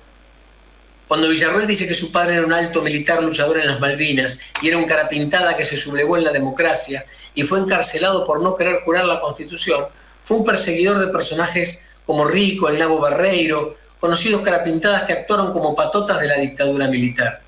Milei habla de políticas económicas de Cavallo, que son la continuidad de las políticas económicas de la dictadura de Martínez de Hoz, que sirvieron para aumentar nuestra deuda externa y para terminar en el 2001. Bien, bueno, realmente el comunicado continúa y realmente es muy interesante, me parece de muy lindo contenido. Muy parecido al que expresaron los votos por la democracia. ¿Algún comentario, Roberto, Susi? Parece que lo que está en juego ahora, digamos, es como que se ha salido de la agenda tradicional de la base eleccionaria, ¿no? De que, bueno, si votamos a uno, votamos al otro. Parece que ahora, me estaba guiando también por el aporte de Zulma y otras cosas que estoy escuchando de actitudes que están pasando en algunos lugares de Europa, en España, en Francia, bueno, qué sé yo, no me interesa demasiado buscarlo como modelo, pero sí como argumento de alguna forma, ¿no? Que se están preocupando por esta oleada que hay de gente que son, algunos, como bien recién se dijo, son castas, y lo que está haciendo es barrer realmente, incluso con todas las deficiencias que tiene el sistema democrático y las formas de representatividad, de la cual soy totalmente crítico, pero más allá de eso, lo que se observa es que hay una inquietud real en este momento muy fuerte para dejar de lado cierto tipo de apetencias y de enarbolamientos partidarios y defender algo que en este momento está puesto en jaque y que seguramente nos va a llevar, si obviamente esto no, continúa de esa forma y estos modelos tan particulares llegan a triunfar, no solamente se va a poder hacer nada por la democracia, sino que directamente no va a haber democracia. Y no va a haber democracia ni siquiera peleando para cambiar algo mejor. O sea que me parece que en ese tipo de cosas hay una movida importante, ¿no? Por parte de la comunidad que va a votar, por darse cuenta de que hay otras cosas en juego que son quizás más importantes que lo partidario directo. Por eso me pareció muy interesante lo que pasa con Zulma. Ahí los catalanes estaban hablando, no solamente los catalanes, en España mismo están hablando del peligro que sería si llega a ganar Vox, ¿no? El partido de ultraderecha de Cataluña, que los mismos vascos, no, vamos a ver si podemos cambiar un poco nuestras alianzas, porque esto no puede ser, digamos, ¿no? De dejar el lugar abierto para esta gente. Una propuesta que suena moderna y es más de lo mismo, con más recorte de derechos. Yo me pregunto si acá la motosierra que se usa para hacer campaña no empezará por serruchar los cimientos del Congreso. Sí, es una posibilidad. Yo creo que lo que está serruchando es los cimientos de Argentina como país. Tienen otro concepto de país. Tienen otro concepto de país. Yo creo que desaparecemos como país. Nos convertimos en una colonia, perdemos todas las posibilidades y soberanías. Bueno, ese es el otro concepto. Podemos seguir manteniendo el nombre, pero no vamos a tener bandera, no vamos a tener himno, no vamos a tener Malvinas. Claro. No vamos a tener moneda soberana. Eso es lo que perdemos soberanías. Todas. Y la soberanía personal. La soberanía de elegir. Porque es peligroso y no es solo un solo candidato. Yo insisto con esta frase, ¿no? Pasamos a ser todos proscriptos. Todos. Claro, yo insisto con esta frase. No solo Cristina, todos. Sí, voy a hacer desaparecer el 30% de este pensamiento político. Esa frase es terrible. Voy a terminar con el kirchnerismo. ¿Cómo terminas con el 30% de una población que piensa de una manera? ¿Cómo terminas con esas ideas? Quiero decir, si no sacás a los seres pensantes. Sí, la propuesta es rehenes, ¿no? Que terminemos siendo rehenes de los grandes intereses multinacionales, extranacionales, y con los cipayos de adentro, que son los que colaboran de alguna manera con todas estas políticas y que están adheridos de alguna forma como una rémora que se incrusta dentro de este tipo de lógicas, ¿no? Algo van a sacar. O sea que directamente... Pero yo te digo, esto sinceramente te digo, ahora lo estamos viendo de manera descarnada, pero el proyecto, digamos, que está ya avalado desde hace bastante tiempo por el Comando Sur norteamericano y por los intereses de los sectores más importantes del empresariado del norte, tenía un diagnóstico y sobre todo una ejecución con respecto al tema territorial, a dividir los territorios en partes, a buscar la separación. Fíjense que no es casualidad lo que está pasando en Mendoza, fíjense que no es casualidad lo que está pasando ahora en Corrientes, nos venimos a desayunar. O sea que están tratando de romper esa tenue y difícil unidad que tenemos como nación, ¿no? Y desde luego, y desde ya todos los recursos de los pueblos originarios que tenemos en nuestro territorio, que están allí en este momento, es un proyecto, esto no es una casualidad. Y tener una mano de obra cautiva que viva por $5 por día o menos, y que sea productiva para esos grandes ensambles después de productos que se van a vender al exterior a un precio diferente. O sea que es el fin de todo tipo de producción y de autonomía, y como decían recién, de soberanía.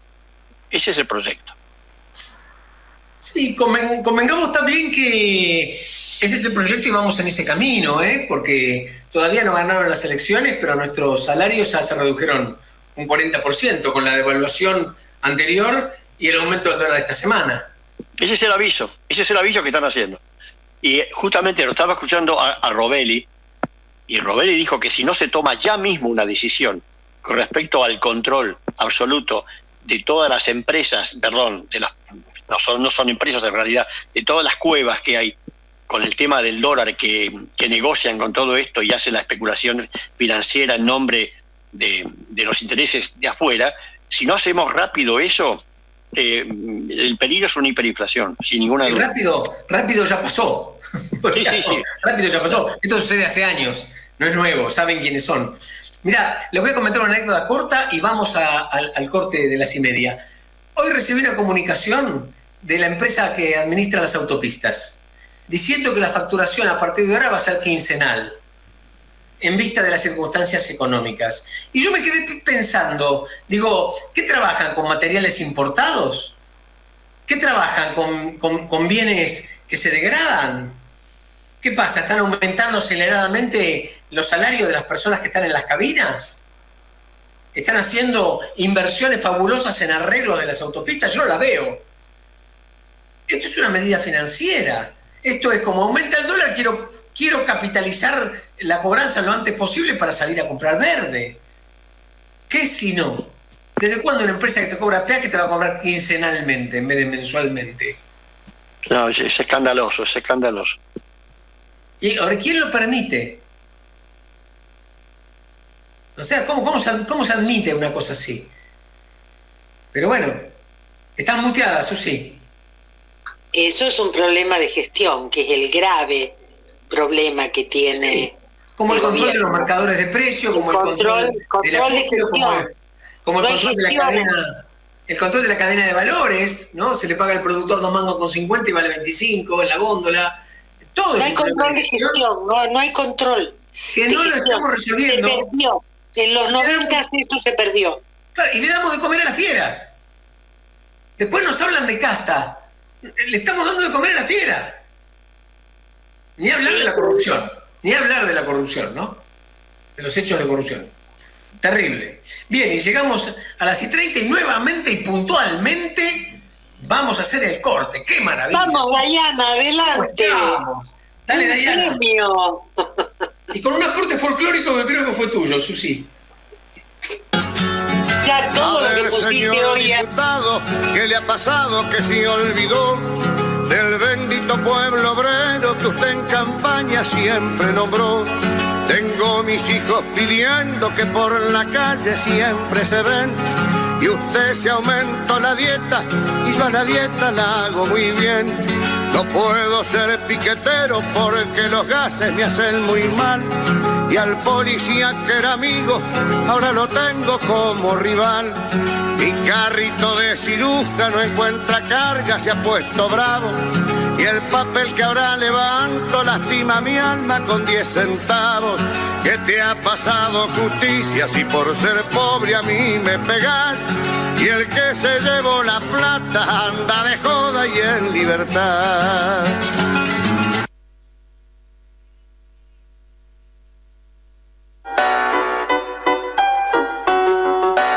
Radio Rebelde AM740. La radio de todos. Queridos compañeros y compañeras, que nos une la rebeldía. Entre tanto ataque y agitación les traigo una buena noticia. Ustedes saben que para nosotros no hay nada mejor que un día peronista. Bueno, ahora a la tradición sumaremos otros, los domingos Piovano. Domingos Piovano. Sí, los domingos de 14 a 18. La doctora Piovano, ¿qué decimos? La infectóloga del pueblo. ¿Pudiste conocer a tu sobrino al final? Mi sobrina, sí, muchas gracias. Imaginen, 4 horas de encuentros, información, música, humor, política, salud integral. Secciones que harán historia. La siesta del domingo ya no es un bajón. Domingos Piovano, una nueva tradición. Sumate a la misa. No lo soñé, pero aquí está. Domingos Piovano, con Gabriela Piovano. Domingos de 14 a 18. Telam. 78 años de historia avalan nuestro presente. Proyectan nuestro futuro. Telam. Tan nuestra. Tan argentina. www.telam.com.ar La clave fiscal te permite realizar trámites y utilizar servicios de la AFIP y otros organismos. Obtenela o recuperala desde la app Mi AFIP. Solo necesitas tu DNI en formato tarjeta y ser mayor de edad. Recordá que es personal, privada e intransferible. Más info en afip.gov.ar/clave fiscal. AFIP, Argentina Presidencia. Este 22 de octubre, seamos cada vez más los que votamos por la democracia. Conoce más en argentina.gov.ar/elecciones. Elecciones 2023. Argentina Presidencia.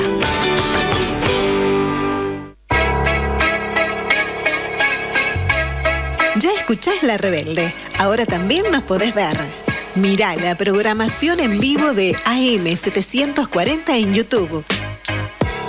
Nos buscás como Rebelde Radio 740. Te suscribís y ves en vivo todos los programas de La Rebelde.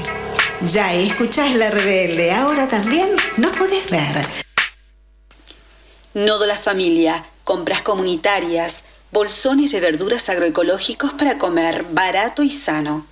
Nodo La Familia, Avenida María 1375, Don Torcuato. Instagram, @nodo_laflia. Con Propiedades, con K, la inmobiliaria compañera. Instagram, @conpropiedades con K. Avenida San Martín 1802, esquina 3 Arroyos, Cava. 4581-0047. Mail info @conpropiedades.com.ar. Desde 1938, seguridad en sus operaciones inmobiliarias. Y ahora el pueblo que se alza en la lucha con voz de gigante, gritando adelante. El pueblo unido jamás será vencido. El pueblo unido jamás será vencido. La patria está. Bien, desde el viernes a la madrugada todos estamos en vilo con las noticias que nos llegan de Medio Oriente. A todos nos movilizan. Han sido larguísimas las discusiones, los puntos de vista, las posiciones, los comentarios.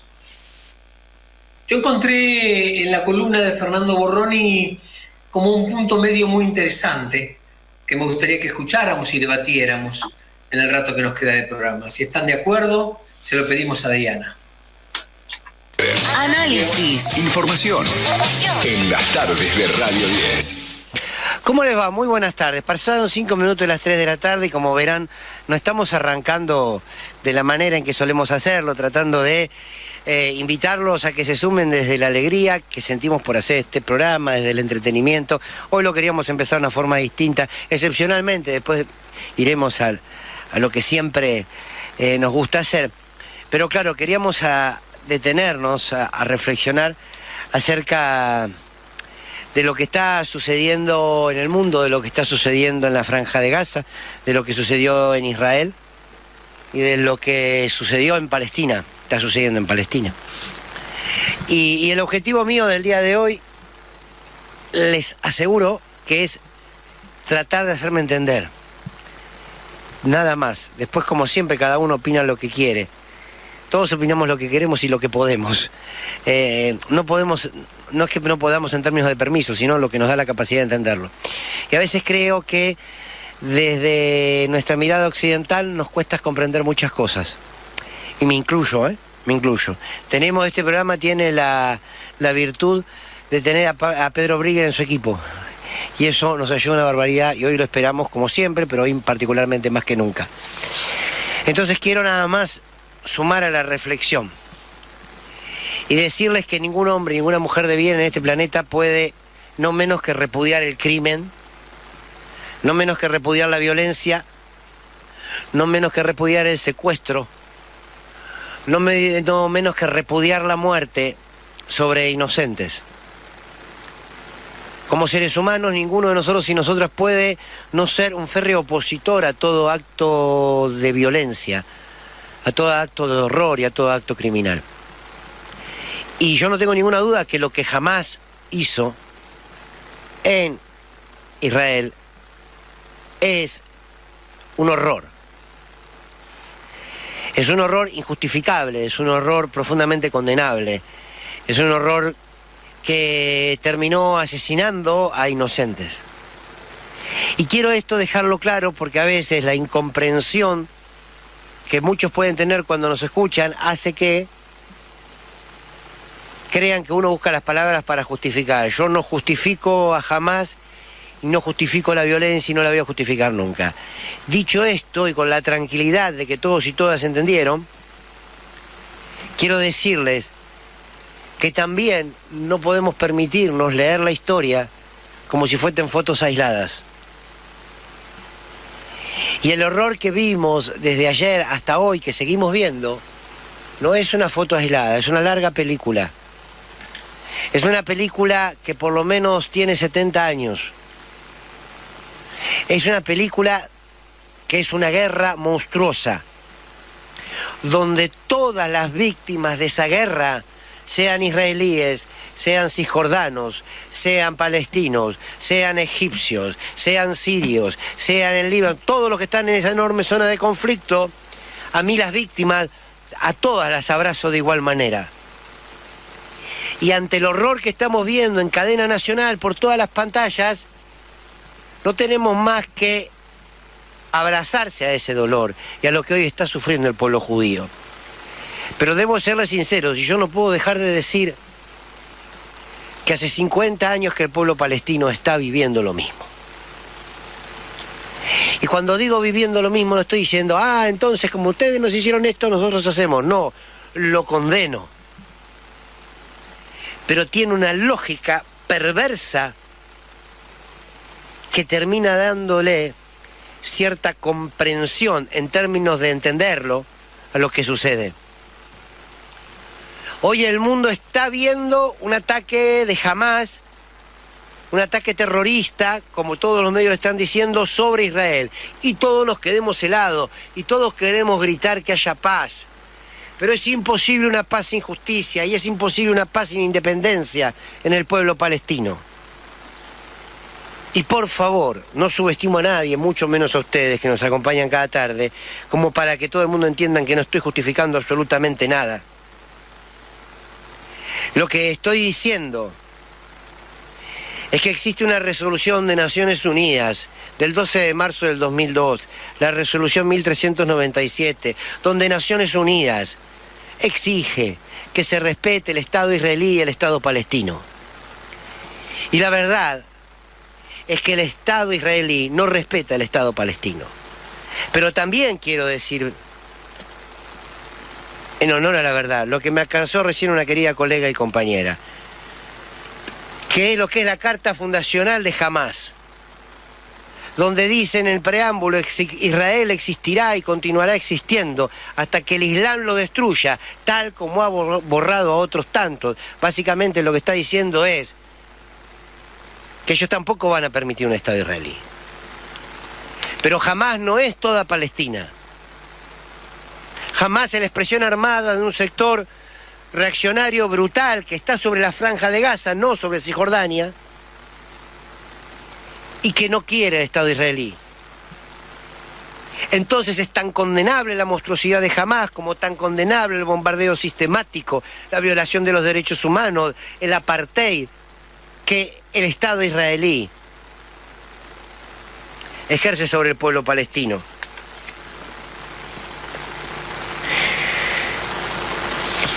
Yo no voy a hacer comparaciones de vidas, porque las vidas para mí valen todas. Hoy en C5N entrevistaban a un hombre, un argentino que vive hace como 60 años en Israel, y él decía que para él no eran lo mismo los muertos palestinos y los muertos israelíes, porque los palestinos eran asesinos.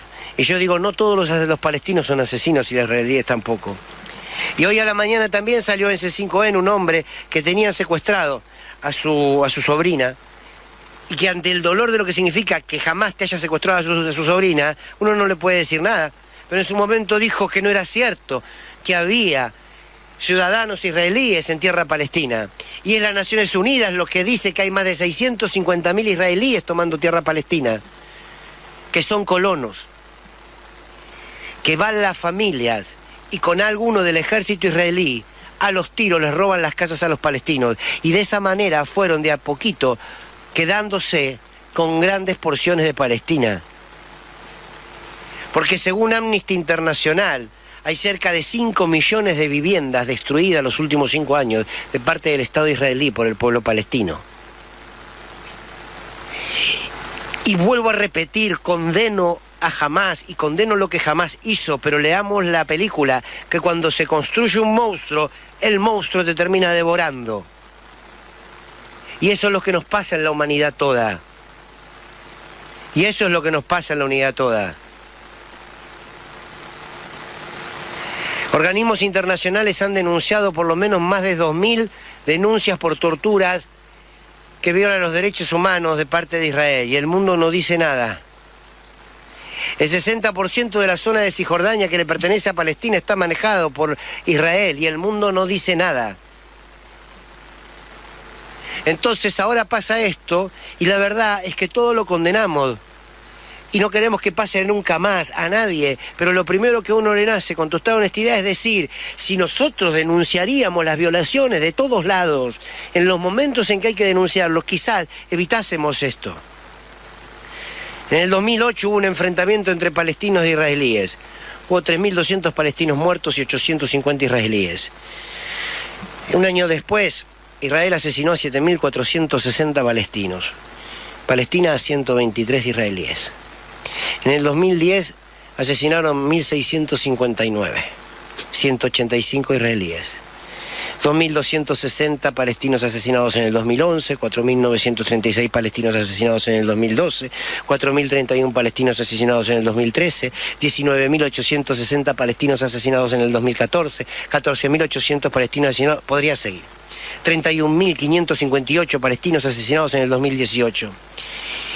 Tengo que volver a repetir que no estoy justificando absolutamente nada. Lo vuelvo a repetir, condeno profundamente lo que hizo Hamás. Pero por Dios, para parar una guerra, contemos la guerra entera. Porque si no, siempre es la idea del loquito suelto. El loquito suelto que intentó matar a Cristina, los loquitos sueltos de Hamás. Es toda una monstruosidad. No me quiero extender, porque me gustaría poder charlarlo después aquí con mis compañeros y mis compañeras. Pero quiero hacer una reflexión final, y perdón la extensión de hoy, de lo que significa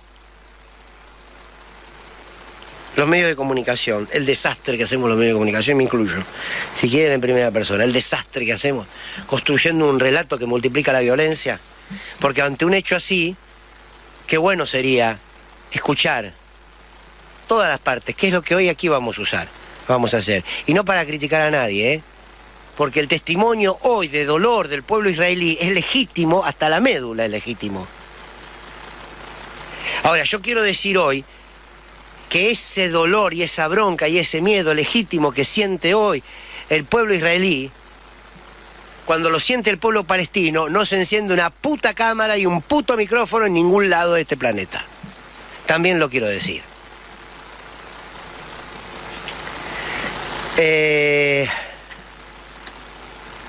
Entonces lo que queremos es que se termine la guerra en serio. Recién hablaba con esta amiga que con mucho dolor que se le veía en la mirada, porque tiene familia, porque tiene gente, me dice, yo no sé cómo se termina esto, pero quiero que se termine. Y claro, paz, justicia e independencia. Lo dice Naciones Unidas, no lo digo yo. No sé si estamos preparados, y me incluyo, para entender esto. La monstruosidad no cae de paracaídas. A los monstruos alguien los construye. Me gustaría saber cuánto es el negocio de la Mossad, de los servicios de inteligencia israelí, en la existencia de Hamás. Me gustaría saber quién le vende armas al Hamás. Y me gustaría saber por qué no pudieron detener o no quisieron detener el Estado israelí, no el pueblo israelí. Muchísimo menos su religión. Pero paren la matanza sobre el pueblo palestino. Paren la matanza sobre la Franja de Gaza. Paren de quedarse con sus tierras. Quizás así vamos a poder reducir al monstruo que hoy es Hamás y reducir al odio. Hay que aislarlo a esos grupos, hay que aislarlos. no se los aísla, replicando lo que luego se condena.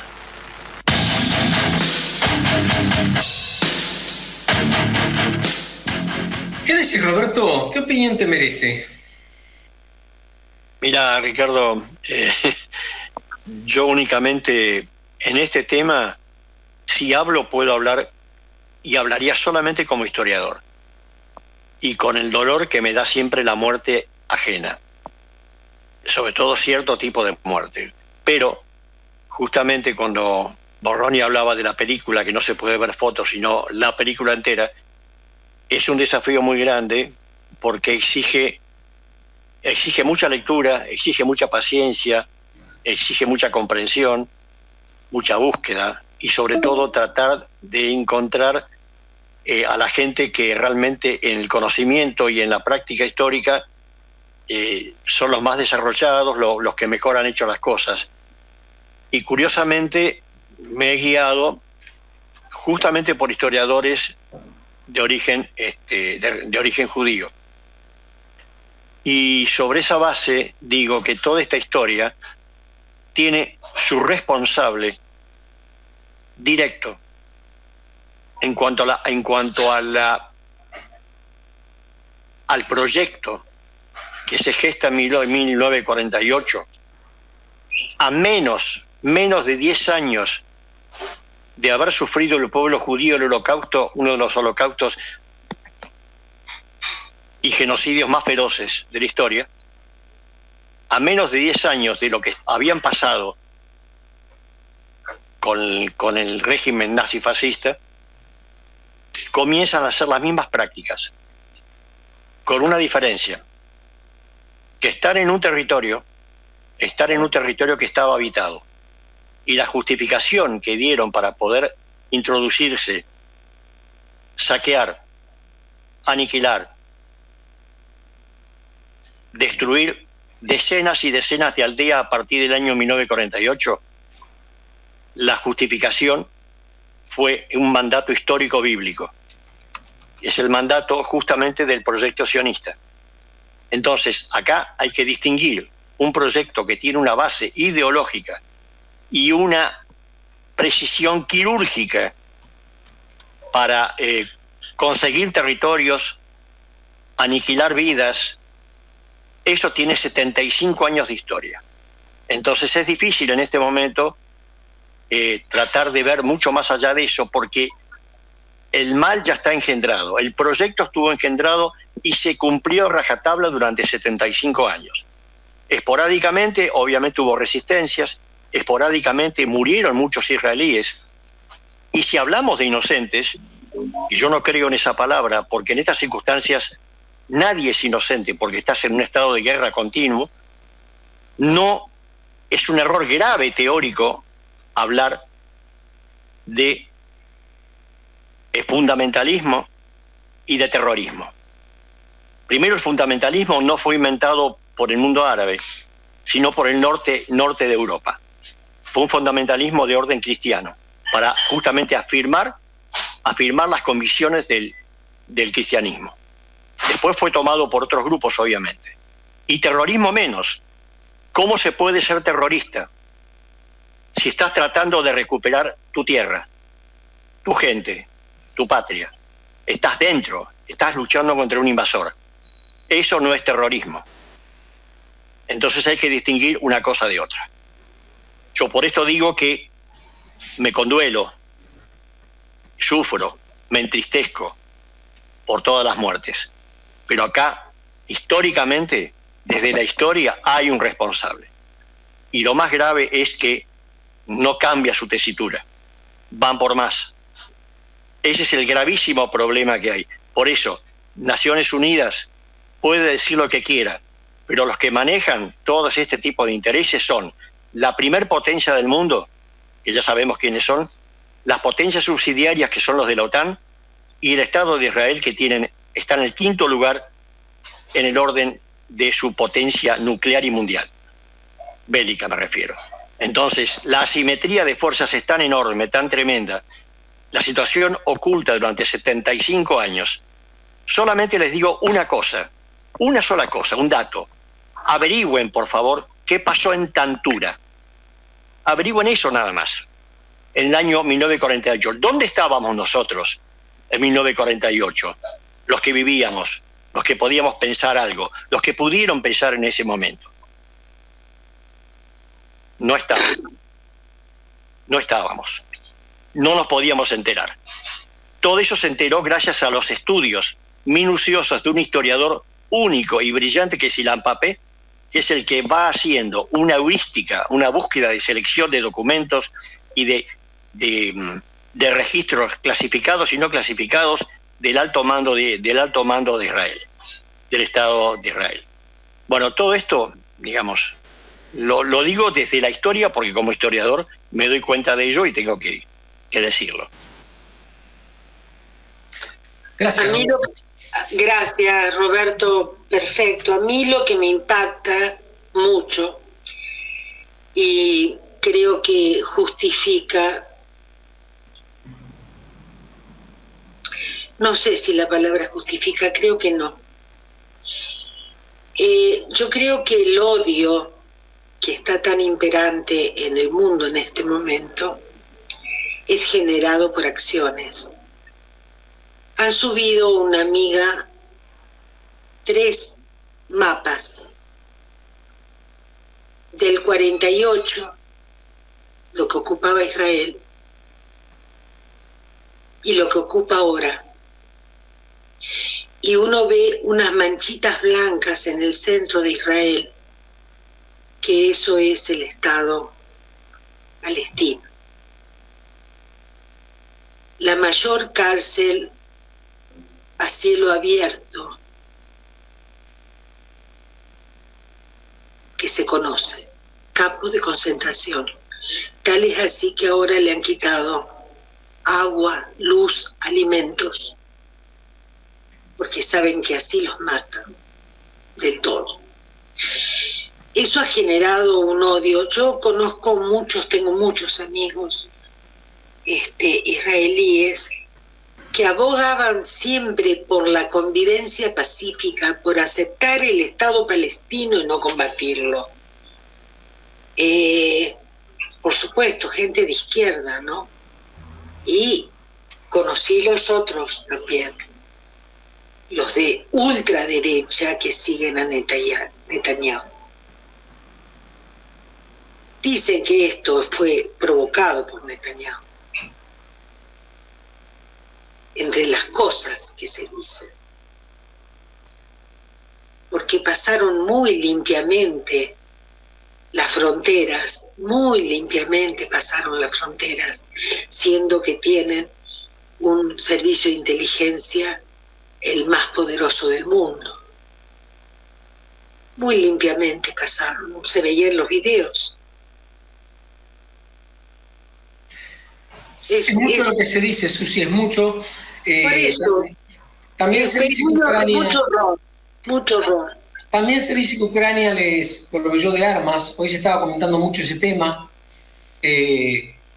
porque es difícil imaginar un país bloqueado que está tan equipado, tan armado, tan equipado con armas modernas, con esa capacidad de fuego. Es todo muy raro lo que está pasando allí. Cuando uno se refiere a las cosas que empiezan a circular por internet. Yo tengo un artículo aquí interesante, quizás si la semana que viene lo podemos leer, de un comandante que trabajó muchos años en la frontera con Gaza, un comandante israelí, y pone en duda cosas muy serias. En su opinión y su experiencia, él dice, esto no pudo haber pasado, no debió haber pasado, y está todo preparado para que esto no suceda. ¿Qué pasó?